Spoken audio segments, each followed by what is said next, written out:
कपड़े धोने वाली बहू। शादी के पहले से ही विभा को कपड़े धोने का बड़ा शौक था।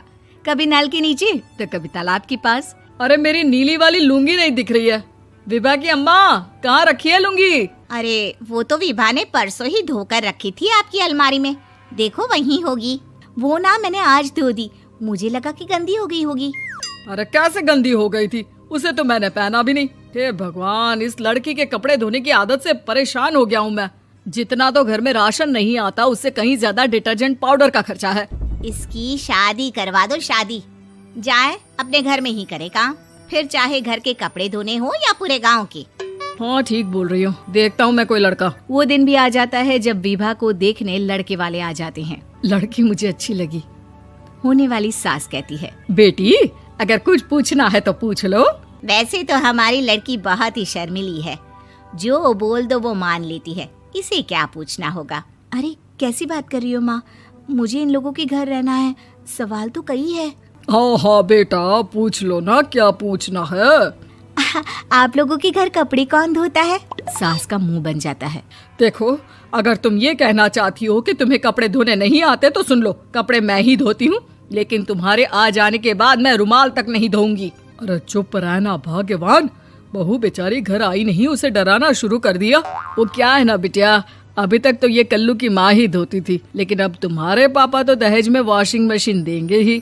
तभी विभा की माँ बोल पड़ती है, सवाल भी पूछा तो क्या। वैसे भाई साहब, मशीन की तो फिर भी कपड़े धोने की कैपेसिटी होती है। मतलब जो बिटिया दे रहे हैं ना विभा, इसे कपड़े धोने का बहुत शौक है। ये आप लोगों के क्या, आस पड़ोस गांव मोहल्ले सबके कपड़े धो दे और उफ तक ना करे। बाहर देखा नहीं आपने कितने कपड़े सूख रहे हैं? सब हमारी बिटिया ने ही तो धोए हैं। बस भी करो ना माँ, शर्म आ रही इतनी तारीफ सुनकर। और तो और एक दाग निकाल कर दिखाओ तो मान जाओ। हाँ अच्छा, माफ करना बेटा, मैंने गलत समझा। हमें तो रिश्ता बहुत पसंद है। और ऐसे जुड़ जाता है रिश्ता कपड़े धोने का शौक रखने वाली विभा का। उसकी शादी हो जाती है कोयला फैक्ट्री में काम करने वाले कल्लू के साथ। शादी के बाद अचानक विभा चिल्लाती हुई सास के पास आती है। सासू माँ, अरे सासू माँ कहाँ है आप? ये तो धोखा है, धोखा दिया आप लोगों ने मुझे। इसे ससुर के चक्कर के बारे में पता चल गया। अरे तो उसमें तुझे क्यों धोखा मिला है? अरे नल में पानी नहीं आता, कपड़े कैसे कब धुलेंगे?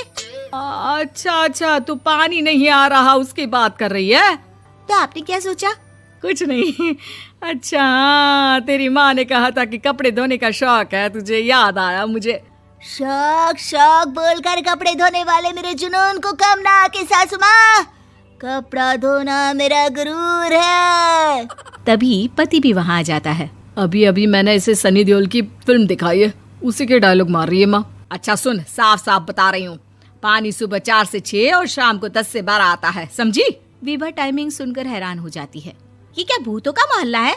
सुबह 4 बजे उठकर कौन कपड़े धोता है? 4 बजे टंकी में पानी जाता है, फिर सारा दिन धोना ना, किसने मना किया?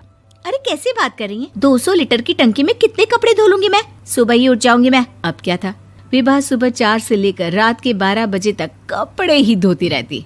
एक रोज सास पड़ोस से निकलकर कहीं जा रही होती है कि साथ वाली कहती है, हाँ कल्लू की माँ, जरा ये बताओ कि 2 साड़ी है, 2 ब्लाउज और एक पेटीकोट और एक नाड़े वाला लंबा कच्छा।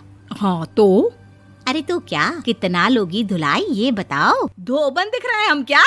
हमारे पति सरकारी नौकरी से अभी रिटायर हुए हैं और बेटा सुपरवाइजर है कोयला फैक्ट्री में। धोबन समझ रखा है हमें। हाय रे कल्लू की अम्मा, माफ कर दो, वो तो मोहल्ले में यही सब बता रहे थे कि तुमने बहू को कपड़ा धुलवाने के काम में लगा दिया है। सास को पड़ोसन की बात सुनकर गुस्सा आ जाता है। वो घर पहुंचती है जहां घर के बाहर ही इतने सारे कपड़े सूख रहे होते हैं जितने कि किसी धोबन के घर पर। अरे ओ कल्लू की दुल्हन, बाहर निकल।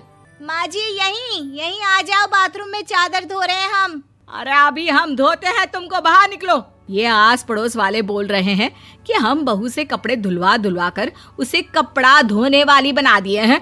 अरे छोड़ो ना माँ जी, किन लोगों की बातों में आती हो? आस पास के लोगों का तो काम ही होता है कि वो किसी तरह सास बहू को लड़ा दे। बहू सारे घर के कपड़े धोती है, ये क्या कम है? बोलिए।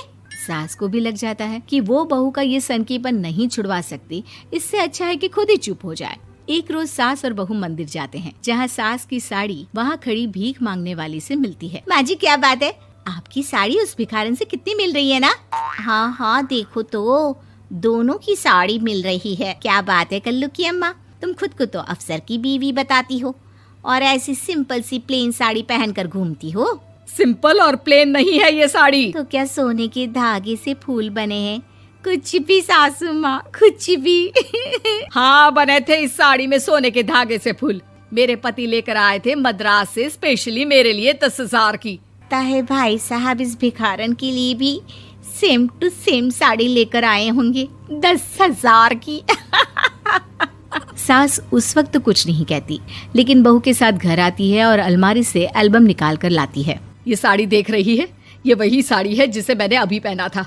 इस साड़ी में ये जो चमकदार फूल दिख रहे हैं ना, ये सोने के धागों से काढ़े गए हैं। लेकिन तू लोकल वॉशिंग मशीन ब्रश से घिस घिस कर सारे फूलों को निकाल कर साड़ी प्लेन कर दी। मुझे माफ कर दीजिए सासू माँ। और तो और, जब मैंने तुझे तेरी गलती के लिए कुछ नहीं कहा, लेकिन तूने तो सबके सामने मेरा मजाक ही बना दिया। क्यों? बहू को समझ में आ जाता है कि अब से उसका कपड़े धोना बंद।